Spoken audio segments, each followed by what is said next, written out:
यंदाचा उन्हाळा नागरिकांना जगणे मुश्किल करीत असताना महावितरणने गेल्या 2 दिवसांपासून वीज चोरी पकडण्याची मोहीम सुरू केली। त्यात अनेक श्रीमंतांची वीज तोडण्यात आली।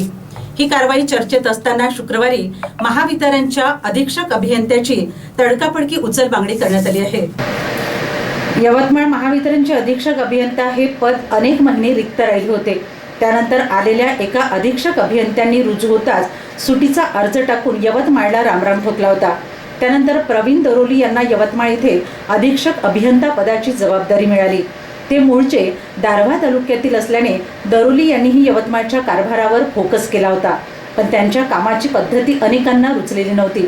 त्यातच भर उन्हाळ्यात त्यांनी 2 दिवसांपासून वीज चोर पकडण्याची मोहीम हाती घेतली। त्यात अनेकांचे वीज कनेक्शन कोणतीही पूर्वसूचना न देता कापण्यात आले। त्यामुळे वीज ग्राहकांमध्येही संतापाची लाट उसळली होती। या कारवाईची जोरदार चर्चा सुरू असताना शुक्रवारी दरोली यांच्या बदलीचे आदेश धडकले।